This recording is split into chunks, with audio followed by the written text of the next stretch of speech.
deixar bem claro que o objetivo dessa fiscalização não é interditar o estabelecimento ou imóvel da pessoa que adquiriu.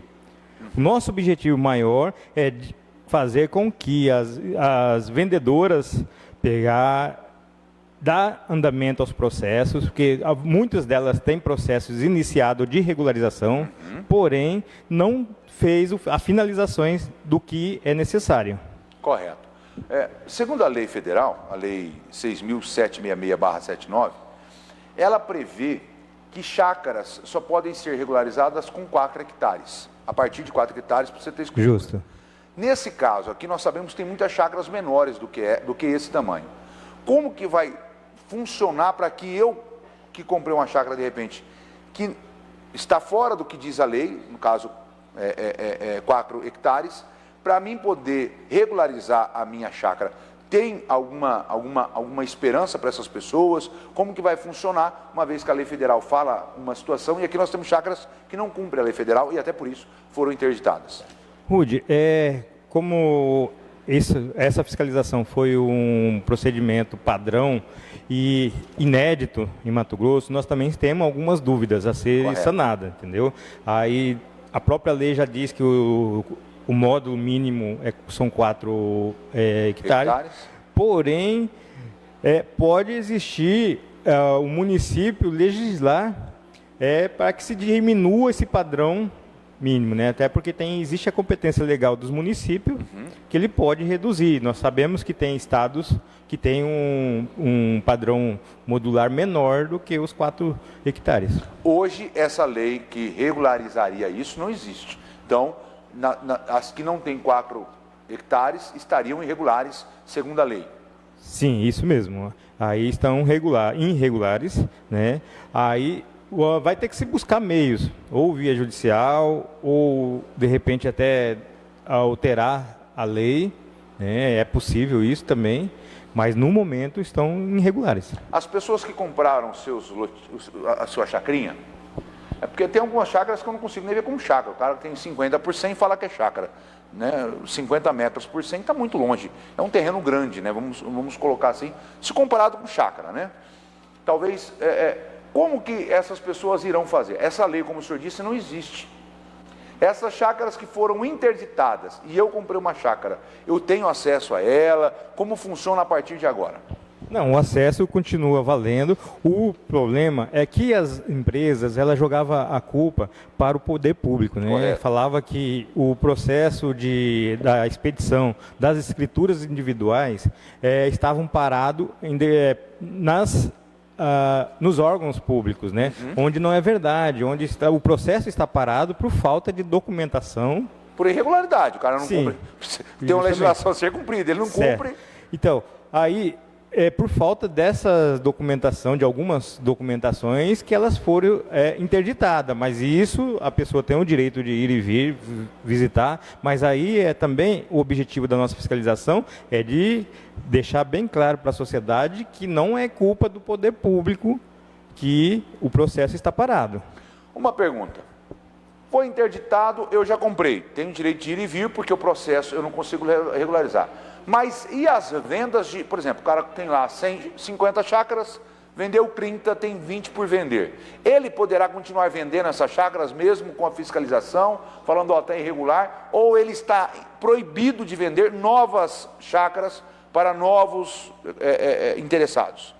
Então, como é complicado se você proibir a comercialização, o objetivo principal foi justamente de levar à sociedade essa informação, que o empreendimento pode perder. Até porque, se de repente essa empreiteira ou a empresa vier a sofrer algum processo e esse processo for ajuizado e alguém buscar aquele imóvel como garantia, o comprador não tem nada documentado que aquele imóvel é dele. Documento frio não vale, legal. Não vale. O que ocorre é que muitas vezes está tudo registrado em cartório. Na verdade, o que está registrado em cartório é apenas a assinatura das partes.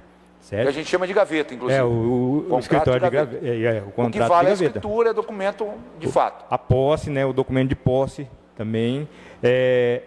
aí é igual você falou, né? Existe outros meios também que você pode, algumas dos locais que a gente visitou, ela está naquela área de transição, que são próximas à cidade aqui. Então aí ela tem uma outra legislação que pode alcançá-la, mas tem que também seguir os trâmites legais. Eu vou dar um exemplo. O senhor, a chácara São Cristóvão, quando foi vendida enquanto chácara, ela era rural. Hoje está dentro da cidade. O senhor conhece Sinop? Não sei, conhece Sinop, né? Tenho noção de Sinop. Morei aqui há 8 anos, quando tinha 8 anos. A chácara São Cristóvão agora é parte da cidade, tá uma briga danada para ter asfalto, mas estas comunidades chacareiras, a cidade chegando até elas, elas querem esgoto, elas querem asfalto, elas querem creche, elas querem uma benfeitoria que, quando na sua concepção, não tem, o município não tinha essa obrigação. De repente tem que assumir esse ônus, tem que assumir esta demanda, além de todos os loteamentos que já estão de forma legal acontecendo. Não, na concepção do senhor, pela experiência, não deveria ter uma lei regulamentando uma distância mínima para autorizar a venda de chácaras, para que num espaço muito curto de tempo nós não tenhamos um problema social como já existe hoje, não só em Sinop, em vários lugares do Mato Grosso, ou casas no perímetro urbano totalmente fora do padrão, terrenos fora do padrão, uma obrigação, por exemplo, tem chácaras aqui, que se o município for fazer asfalto, tem que derrubar a cerca do povo, porque só tem a ruazinha do carro passar. Não deveria ter uma lei que regulamentasse um pouco melhor, pela sua experiência, pela sua capacidade, expertise dentro da profissão? Sim, a lei ela já até existe, né, que é a parte das regulamentações de distanciamento, até a reserva dos locais públicos, que no caso, quando vai se fazer um loteamento, que determinada área é destinada para o poder público futuramente ocupar, né, que seria destinado a estruturas do município, escola, creche, pronto-socorro, de atendimento imediato. Então, igual eu estava te falando, o objetivo também é justamente isso, inibir que isso volte a acontecer, até porque quem vai pagar mais tarde é o contribuinte, porque o dinheiro que poderia ser investido em outras infraestruturas, você vai acabar gastando para fazer essas melhorias dentro desses loteamentos irregulares. Com agravante, essas áreas não terão áreas institucionais para que possam ser feitas essas benfeitorias quando o perímetro urbano chegar nessa região, né? O que é pior ainda, né? É justo, até porque a gente viu alguma documentação, ela não prevê o aparelhamento do município ou doação ao município futuramente, né? Porque a pessoa pega e fez o loteamento por completo, né? Eram áreas que algumas eram de reserva legal, aí retirou da matrícula da fazenda, no caso principal, que fez um desmembramento do terreno, e começaram a fazer esse loteamento. Então, isso é muito arriscado, até para quem compra, que futuramente precisa de algum serviço, né, aí possa estar prejudicado para ser atendido nesse sentido. Qual o papel, o CREA veio, deu o pontapé inicial, mas qual a importância do município na fiscalização e qual é a fiscalização da SEMA e do município nesse contexto? Porque são áreas rurais, a legislação também dá responsabilidade ao Estado e ao município. Com quem fica qual a atribuição e qual a importância desses órgãos fiscalizar para que depois não venha o CREA, né, ou enfim, venham as instituições apagar o fogo, o incêndio, entre aspas, né? O incêndio já causado, que é o cidadão que comprou, o cara que já vendeu e está pouco preocupado com quem comprou, porque o cara às vezes já até pagou aquela área. Qual a importância dessa fiscalização para inibir esse tipo de empreendimento? Então, igual eu estava falando no início, né? É uma padrão inicial, está sendo Sinop usada como o primeiro molde, né? E o objetivo da fiscalização preventiva integrada é justamente isso, orientar para depois punir. Então, já foi dado o primeiro passo anteriormente, onde a fiscalização da SEMA e da ProUrbis, Prodeurbis, e algumas já foram notificadas, existe processos já em andamento, São 23 que já 23 processos judiciais. já tem os processos judicializados, né? Então, é justamente o objetivo é ver que os que vierem a ser lançados, que já venham de forma adequada, sem nenhum problema, até para quem for comprar não ter problemas futuros. Esse é o objetivo. E agora, depois dessa fiscalização em Sinop, estamos partindo para outras cidades, né? Provavelmente Cuiabá também está sofrendo do mesmo problema, principalmente na área onde tem acesso a rios, né? E posterior a essa fiscalização, Cuiabá vai ser a próxima a ser fiscalizada. O grande segredo, apesar... faz favor aqui, Markson, por favor. O grande segredo, nesse primeiro momento, é as fiscalizações continuarem para que os donos dos loteamentos regularizem, mas também quem vai comprar chácara, ir na prefeitura, estou querendo comprar uma chácara lá um exemplo, lá no Canarinho, um exemplo aqui, falando de forma muito simplória, né? Está regularizado, é buscar informação para não comprar gato por lebre, para depois não perder ou ter o transtorno de responder processo, porque, inclusive, às vezes o cara constrói na cabeça dele uma casa próximo a uma nascente, a um rio, pensando que podia e, de repente, ele pode, inclusive, ser processado. É estar orientado, buscar orientação antes de fechar qualquer negócio. Esse é um princípio que pode ser aplicado nessas questões? Justo. Inclusive, a fiscalização ela não para. Essa semana aqui nós fizemos esses 34 locais, mas verificamos também que ainda continua nascendo outros loteamentos, né? Então ela não para, ela deve prosseguir o restante do período necessário, até porque, já que demos o pontapé inicial, agora temos que levar adiante, né? Embora e até para resguardar, assim, desculpe, embora o CREA não vai estar presente, mas assim que se for necessário, nós verificaremos.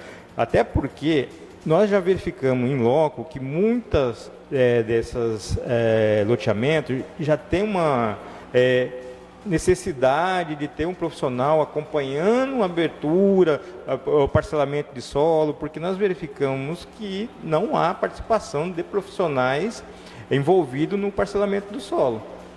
Uma questão que o senhor disse, nós temos inclusive pessoas que vão comprar uma chácara com o intuito de produzir alguma coisa para vender na cidade. Sem ter uma terra regularizada, um endereço fixo, ele não consegue provar que é da área rural e não consegue um CNPJ se legalizar para poder comercializar, por exemplo, as escolas públicas quando votarem, no caso estadual, pode comprar merenda escolar de produção local, desde que a pessoa tenha nota fiscal. E também favorecer quem anda na lei. O senhor tem um empreendimento, cumpriu a lei para comercializar aquelas chácaras, favorece aquele que respeita a lei para punir aqueles que não estão cumprindo a legislação. Esses princípios da fiscalização e também pode ajudar na hora da comercialização dessas chácaras? Foi importante você tocar nesse assunto, porque um dos objetivos que muitos adquirem é fazer sua hortaliça, fazer sua criação de gado leiteiro, fazer sua criação de porco, para depois comercializar, ou até mesmo buscar um incentivo financeiro junto aos órgãos financeiros, né? E ele não pode, até porque ali não está regularizado. Ele quer colocar o imóvel dele como garantia financeira, mas ele não pode devido não ter a matrícula do imóvel, né? E isso a gente tem conversado com muitos chacareiros, e eles falaram, eu fui lá buscar a minha escritura, que eu já quitei aqui, porque eu estou querendo investir mais aqui em equipamentos, ou comercializar, aquisição de gado, até para ampliar o negócio dele, né? Porque a pessoa o negócio dele, ganha pão, ele quer ampliar, mas só que muitas vezes ele depende também da documentação para buscar o financiamento nas agências públicas ou privadas também, né? Bom, eu quero agradecer a participação do senhor aqui no JG2. Tenho certeza que não conseguimos explicar tudo, até porque o assunto é complexo, né? Tem situações em que a legislação deixa dúvida. A gente só espera que as pessoas que compraram esses lotes de boa-fé não sejam prejudicadas, não por vocês, né? Assim que quem vendeu possa buscar maneiras de fiscalizar, de regularizar a situação e que continue essa fiscalização, porque é muito ruim alguém que pegou um dinheiro, guardou um dinheirinho danado de um suor para comprar um lote ali, uma chacrinha, acha que é o sonho e de repente vira um pesadelo. A fiscalização é muito importante para inibir esse tipo de situação e para dar segurança jurídica tanto a quem compra como a quem vende de forma legal, dentro da lei. A gente espera que esse trabalho continue, não só com o CREA, com o município e com a SEMA. Tá, ok, obrigado. E orientar também a sociedade de buscar saber se o empreendimento na qual ele quer investir se está totalmente irregular, certo? E é porque, igual você falou, é o dinheirinho suado dele que ele vai investir e muitas vezes não vai ter o retorno. Então, procure saber se o empreendimento que você está adquirindo, se ele está regular, tá? E caso não esteja, adie a compra. Evite a aquisição de imediato. Tá? Deixa o empreendimento ficar 100% legal, aí depois você faça a aquisição. Né? Porque é doído você investir num negócio que você não tem uma garantia jurídica. Podendo perder completamente. Né? Podendo perder. Se eu não tenho segurança, por exemplo, tem 23 judicializadas. Já tem 23. Que o juiz fala assim, ó, não valeu essas compras, pode porque pode, né? Desapropriar tudo. O principal problema seria se esses empreendimentos, o proprietário da área sofreu uma ação, certo? E depois alguém requerer aquilo ali como garantia de pagamento. Entendeu? Esse é o principal problema. Não é tanto a justiça mandar ele desocupar. O negócio principal é, de repente, o empreendedor ter uma judicialização e aquilo ali for tomado como garantia. Nós temos fazendas aqui em Sinop, só para que você saiba, na nossa região, que a pessoa vendeu a área para outra, não transferiu, ou era uma fazenda grande, vendeu em pedaços, e hoje, inclusive, parte da área urbana é discutida na justiça por essa questão. Foi colocado em penhor e gera uma insegurança jurídica até hoje. Décadas, estamos falando de 20, 30 anos de problemas que estão sendo enfrentados pela justiça. Então, chacareiro, vai comprar sua chacrinha?